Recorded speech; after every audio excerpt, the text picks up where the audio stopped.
Father told them that he would pick one and name the island after her. And this was going to be decided in a race after their morning walk of who came back to the castle first. So the girls went out for their morning walk the next day, and they got to their furthest point of the walk. Everyone in the castle was watching to see who would break first. And next thing, they were all running full pelt back to the castle.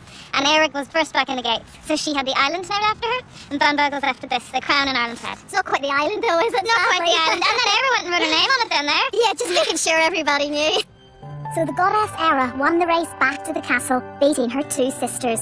And the country was called Era, or its anglicised name, Ireland. It's a cracking yarn. I remember as a little girl coming here with my mum and dad because dad's family were originally from this neck of the woods, and my sister and I would have endless days on the beaches having barbecues and picnics and really, really happy memories of those times. Of course, as a little kid, you never fully appreciate what is around you, and of course, the wild Atlantic way here, it's just beaches and headlands the whole length of it, and it's all been created, of course, by weathering and the breakdown of rock over hundreds and thousands of years. But the result of that is why I now, as a grown-up, really appreciate this area, because you are guaranteed the most magnificent views at every single turn. And all these views have been shaped by the might of the Atlantic Ocean, which covers about 20% of the entire world's surface. Its pounding waves have created a unique spectacle at my next destination, Slieve League.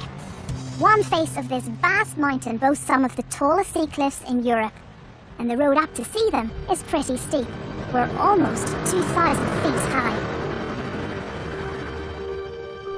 You can't help but be really, really aware of just how high up we are here. The sea is quite a scary place, 2,000 feet below you, and when you're up at the cliff edge, I don't think it's the easiest spot to be, and it's really quite windy, which doesn't help me out either. I'm not great with heights, but I'll take a deep breath here and try my best. I won't guarantee anything though. These are very typical, very thin roads here. We're surrounded by quite barren, kind of stark land, but you're getting a sense of the height all the time here. Not that many people around either. It's quite a spot though. It's really quite breathtaking when you see the whole landscape up here. I'm guessing it's going to be even more so when we get to the top, of course, but I'm very aware that there is a 2,000 foot drop to my left, so I'm trying to concentrate on the road for obvious reasons.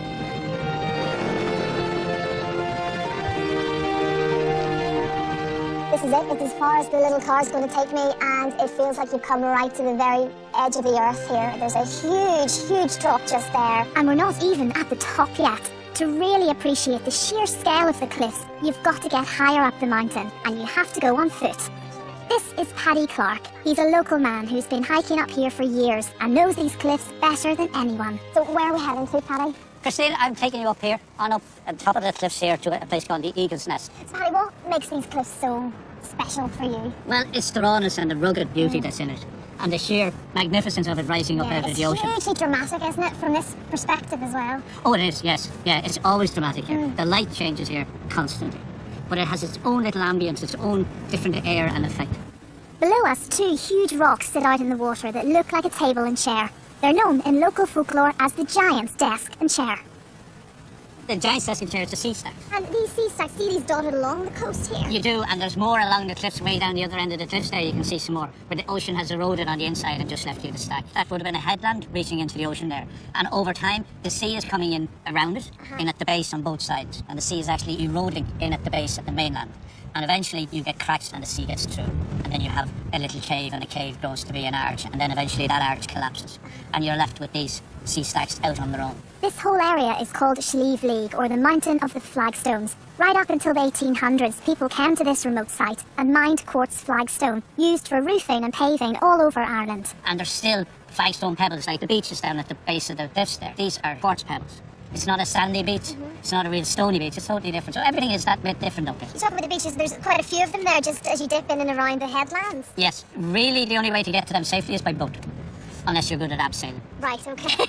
I don't think I want to abseil 2,000 feet or whatever that might be over there, my goodness. You see the clouds and the rain coming in, so you could be up there at any point and suddenly you find yourself surrounded in rain and clouds. Yeah, I like to think of it as having a low ceiling. You know, you have to be careful. Sometimes the cloud comes down to meet you. It can lift just as quickly, like it's doing today. It's lifting away there ahead of us. So we're quite okay for us to continue on another bit up to the Eagle's Nest if you like. Okay, right. I'm up for it if you are, Paddy. Yeah. Yes, thank No you problem. very much. Okay. I'll stay this side, so Okay.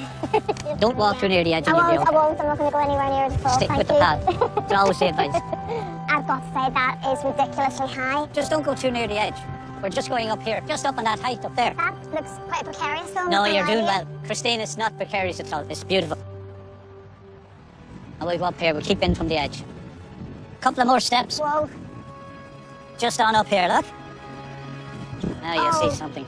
Oh my word, Paddy, that's Look. high. Oh, See the view you have there now. that is incredibly scary. Oh gosh, Paddy, yes. It's beautiful.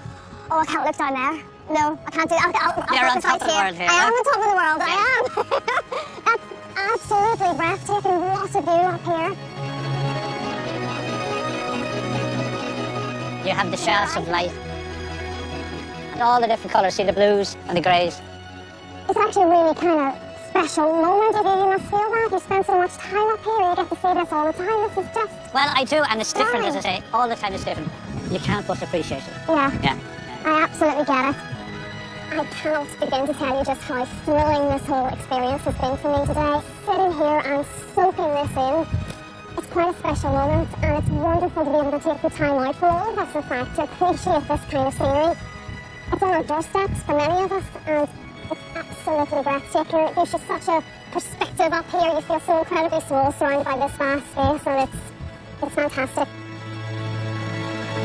Down from the heady heights of Slieve League to lush green valleys, I'm off in search of one of Ireland's most renowned residents, the wild Atlantic salmon.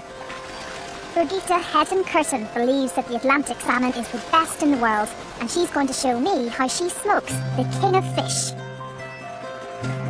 This building we started 25 years ago, and we wanted to showcase locally produced food from the area. Yeah? 100% Irish. So basically what we're doing here now, we're going to do a bit of salting of the salmon. Okay. Where do you source this fish? All the salmon comes from the west coast of Ireland, Okay. mainly Clare Island, but also County Kerry. What makes the salmon around Clare Island the best for you? I think it's the way the fish are swimming in extreme tidal waters, very exposed open areas. So they get to swim a lot. They think about 24,000 kilometers during their 3-year life. Because they swim so much, it's very firm texture. Unlike most fish, Atlantic salmon can live in both fresh and salt water. These fish can leap more than 10 feet in the air and can swim at more than 18 miles an hour. It's also about what they feed on. So the Clare Island salmon feeds on fish from sustainable source and marine sourced oil. So it's very, very high in omega-3 oils. It really is extremely nutritious and very, very healthy. The salmon comes in fresh to us, we fillet it, and then this next stage of the process, we're going to salt it, and that's what we're doing right now. It can be quite generous, obviously. I can't go wrong with it, basically. And how long would you leave the salt on the salmon? 2 to 3 hours, depending on the size, for the salt to go in properly. So it's head to tail. Yeah. Anyway, lovely. Yeah. Smoking is a precise process where consistency and care is vital. Salmon is often championed as one of the healthiest foods in the world. Okay, so what do you use? So we have the oak shavings would be the main part of it, but we also add some turf to the flavour as well. And in keeping with where the salmon comes from in the first place? Yeah. So that is it, underway. And what happens next? I mean, how long does this bit take? This actually takes about 16 hours, but the actual smoking is 8 hours. So 8 hours drying and 8 hours smoking. Fantastic. So off we go. It's up this way. So this is the finished product when it's been smoked, and we've actually added a bit of dill on top of it as well, and it goes very well with the salmon. You know, very complimentary. Oh, it's so it looks gorgeous. I just love my salmon, you see. You're clearly very passionate about what you do, and then that, of course, in turn comes through the product, I think. Food should be medicine. If it's well produced, if it's well sourced, it's something that we, instead of taking tablets maybe, that we can support our systems with eating really, really healthy food. And I want to be part of that process. All that remains for me to do is to sample the delights in a local pub that happens to be owned by Birgitta's husband. So before I hit the road, I had to have a taste. And this salmon has spent its life swimming in the Atlantic. It's lean, it's really, really good for you, it's fresh, and I can guarantee it tastes as good as it looks. I'd better fill up, as I'm going to need all the energy I can muscle up to jump off a cliff. Well, maybe. I purposely didn't look over the edge, and now that I have done, it's put me completely off. I'm back on the road as I'm drawn once again to the wilds of the Irish West Coast, and I'm heading to Lewisburg in County Mayo. There are lots of inventive ways to explore this coastline. I've already scaled the heights and now I'm going to be plunging into new depths because I want to try and find out a bit more about the landscape's relationship with the ocean. So I've got to get in amongst the waves. I'm joining Louis Lavelle, a trained instructor, and his team of local adventurers. We're nearly all first-timers, and we're going to try a new and interesting way of exploring the shore. So Louis, I'm going to admit, I have never heard of coasteering. What have I let myself in for? What is it exactly? Well, the plan is we're going to head off in this direction here, around the corner, and we're going to follow the coastline, but along the way, we're going to be doing a mixture of swimming, some climbing, cave swimming, and lots of cliff jumping as well. When you say cliff jumps, how high are these cliffs? Our max height that we're going to do today is 10 metres, about 30 feet, which is pretty decent, and it's a nice jump off in front of the cave as well. But the idea is that we're going to start off nice and slow, small jumps first, build our way up, and hopefully by the time we get to the big jumps, it should be all ready. Hopefully being the key word there, yeah. So why is this part of the coastline so perfect for coasteering? This particular spot here is pretty good because this side of the bay is exposed to all the Atlantic swells. So it's given us lots of nice features like the caves, being hammered and hammered by the Atlantic for years and years and years. So how is this part of the coastline just affected by the tides? The waves are created way out in the middle of the Atlantic. By the time it travels a couple of 100 miles to our coastline here, it's already set up into nice, clean, setty waves that surfers would appreciate. Well, I wasn't entirely sure what coasteering was this morning, and Louis has given me a full description of it. And basically, it's the grown-up version of when we were all kids and we used to just jump into the sea and then you get told off for your mum because it was a bit dangerous. It sounded quite an exciting activity, but a kind of scary one. I'm not great with heights. I'm just going to play that one by ear, but I'm in good hands and we're kind of all in it together, so I'll give it a go. So with our helmets and gear on and our safety team in place, we head off. The cliffs here are mostly made of sandstone and mudstone. Like limestone, these types of rocks are particularly affected by the Atlantic waves grinding them down. This is why the terrain is so jagged and steep. The water here is more than 13 feet deep. People usually swim in shallow seas along beaches, but this landscape is perfect if you know where to go.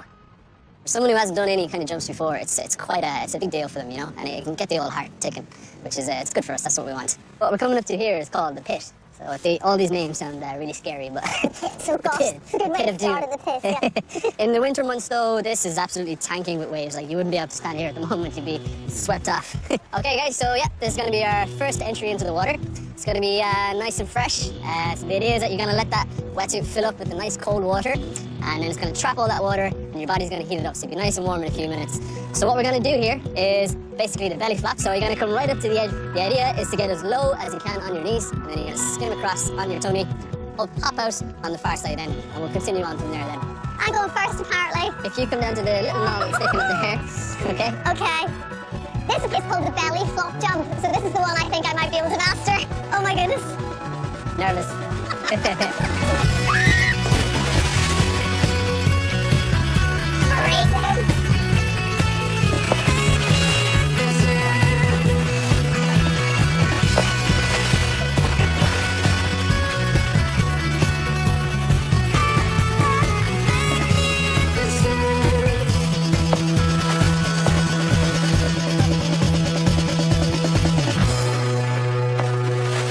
They've been building up to this jump now for the last couple of beaches that we've been doing.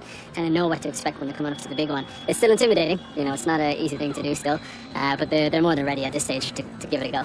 Okay, so we'll gather around here. I'm going to go through the next jump with you guys. So, we got the big one. So at this level of height, we're looking at about 25 feet. So we've been practicing the techniques along the way. So remember, you got a big star jump and a nice straight finish at the end. That's what we're looking for here. When they're coming up to the jump, it's when they come up to the edge and then it hits them about what they're about to do. The main problems what happen is people will get very flustered with all these negative ideas. So our job is to remind them how it works, how they're going to land, the technique, to visualize their jump. That's what you're looking for. So who's going to give it a go first? Who's a brave volunteer? Not me this time, come on. There you go, there you go. Good night. I purposely didn't look over the edge until the very last second, and now that I have done, it's put me completely off.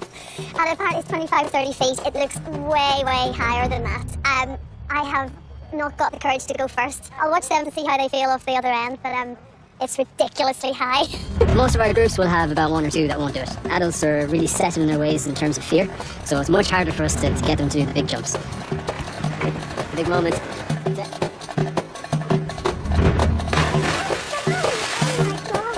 Alright, who we got next? Who's next, Victor? I'm really enjoying being a spectator. When we get a chance to get them over that fear of heights or fear of water, it's priceless. The reward of that alone.